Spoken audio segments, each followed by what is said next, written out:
সুপ্রভাত,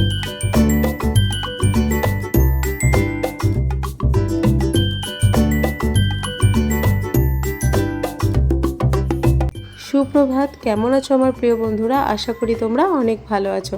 তো কালকের ব্লগে তোমরা দেখেছিলে যে আমি রাম মন্দির পৌঁছে গেছি। তারপর সরজু নদীর তীরে পুচকুগুলোকে স্নান করিয়ে আমরা এখান থেকে হাঁটা শুরু করেছিলাম। তোমাদেরও কিন্তু ঠিক এখান থেকেই পার্কিং করে তবে হাঁটাতে শুরু করতে হবে। যদি বয়স্ক থাকে তাদের জন্য টোটো পাওয়া যায়, তবে সেটা খানিক দূর গিয়ে। আমরা কিন্তু অনেকটাই হেঁটে গেছিলাম। এখান থেকে প্রায় হাফ কিলোমিটার মতো হেঁটে যাওয়ার পর মেন গেট পড়বে। এইটা সেই হচ্ছে মেন গেট। দেখে তো প্রচুর এক্সাইটেড লাগছিল যে রাম জন্মভূমি, ছোট থেকে ইচ্ছে যে অযোধ্যায় যাব। আলটিমেটলি আমরা শ্রীরামজির জন্মভূমিতে আমরা পৌঁছে গেছি। তো এখানে প্রচণ্ড ভিড় ছিল। বেলা কিন্তু শুধুমাত্র 10টা বাজে তখন, কিন্তু তখনই প্রচুর ভিড় ছিল।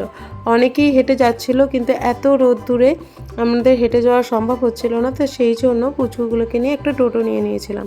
তো টোটো করে যাওয়ার সময় তো দেখবে অনেকেই হেঁটে যাচ্ছে, তোমরাও চাইলে হেঁটে যেতেই পারো।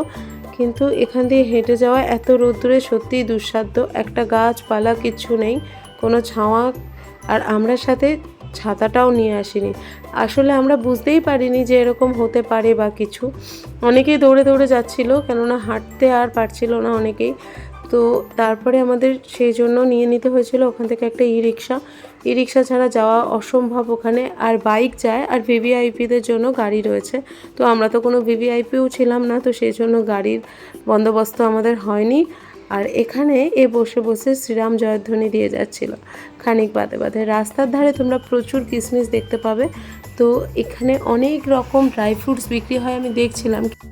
তো টোটো যেতে যেতে প্রায় অনেকটাই গিয়েছিল, অন্তত 1 থেকে 1.5 কিলোমিটার তো হবেই। তারপরেই আমাদেরকে নামিয়ে দিয়েছিল।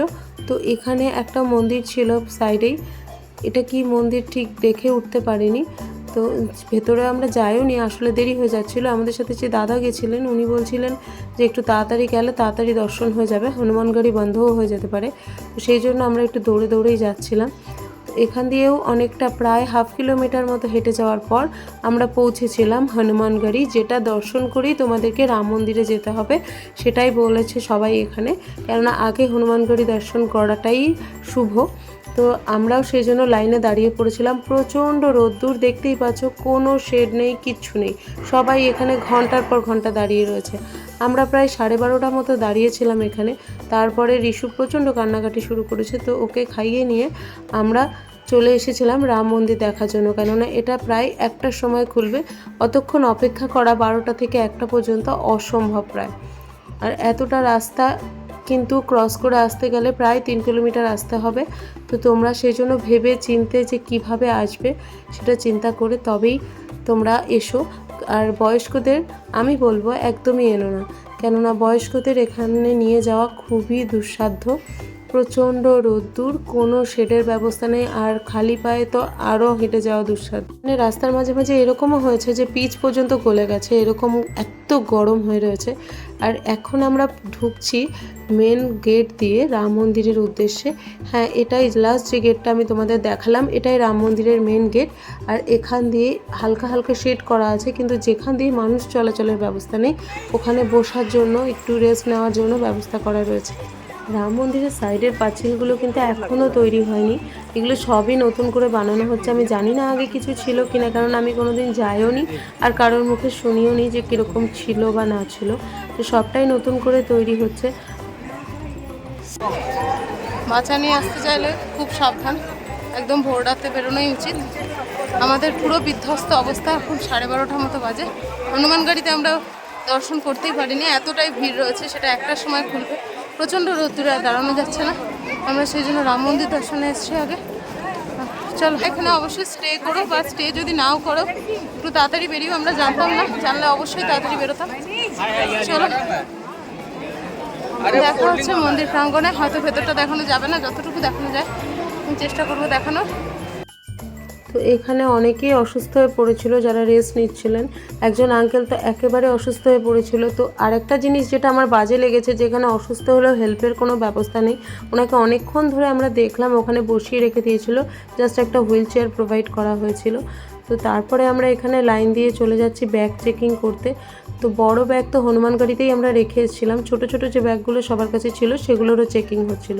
তো এই চেকিং হওয়ার পরে আরও প্রায় 1 কিলোমিটার হেঁটে আমাদেরকে মোবাইল রাখতে যেতে হয়েছিল। আমার সত্যিই জানা নেই যে এতটা আগে থেকে পার্কিংয়ের ব্যবস্থা করার সত্যিই কোনো প্রয়োজন ছিল কি না।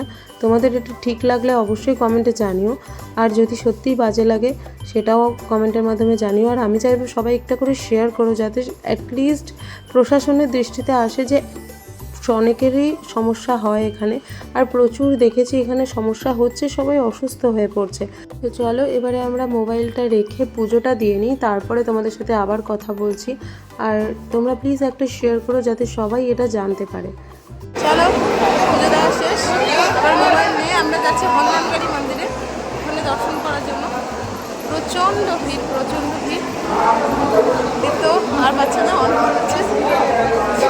ভীষণ সুন্দর মন্দির, তোমরা অবশ্যই দেখতে এসো একবার, এতটাই সুন্দর সত্যি না বলার মতো। অবশ্যই দেখতে যাবে তোমরা একবার, আর অবশ্যই সকাল সকাল এসো। তো সেখান থেকে আবার প্রায় 1.5 কিলোমিটার মতো হাঁটার পরে আমরা পৌঁছে গেছি ভেতর দিয়ে হনুমানগড়ি মন্দিরে। মেন রোড দিয়ে আসতে গেলে আরও অনেকটা ডিস্টেন্স পড়তো। অ্যাকচুয়ালি ডিস্টেন্স যে কতটা আমি সত্যিই বুঝতে পারিনি।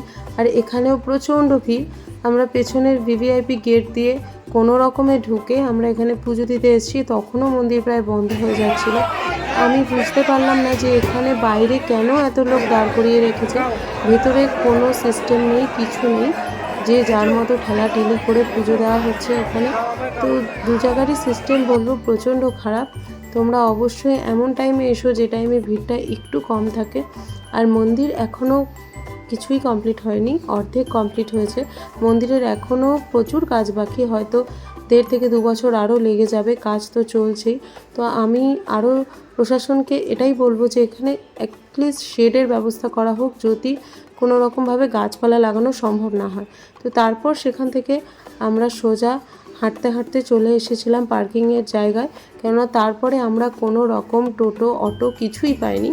হয়তো ভেতর দিয়ে পাওয়া যেত, কিন্তু আমরা মেন রোড দিয়ে চলে এসেছিলাম, তো সেখানে আমরা কিছুই পাইনি। তো তোমরা অবশ্যই বুঝে শুনে তারপরেই আসবে। আর বয়স্কদের আমি বলবো একদমই এনো না। আর এখানে কোনো রকম রিকোয়েস্ট কেউ শুনছে না, অনেকবার বলার পরেও কেউ কোনো রকমভাবেই কিছু শোনে না। তো সেই জন্য একটু বুঝে শুনে তোমরা এসো। আর বয়স্কদের ঠান্ডা পড়লে তবেই এনো, তবে যদি একটু রোদটা কম থাকে সেজন্য বলছি। তো দেখা হবে নেক্সট ব্লগে, ততক্ষণ পর্যন্ত তোমরা সকলে অনেক ভালো থেকো, সুস্থ থেকো। আর আবার পায়ে সর্ষে লাগিয়ে হয়তো কোনো দিন আবার বেরিয়ে পড়বো। এখনকার মতো তো রেস্ট নেব কদিন, তারপর তোমাদের সাথে দেখা হবে পরের একটা নতুন ঝলমলে ব্লগ নিয়ে। আর চ্যানেলটা যদি সাবস্ক্রাইব না করে থাকো প্লিজ সাবস্ক্রাইব করে দাও, আর একটা শেয়ার করতে কিন্তু ভুলো না।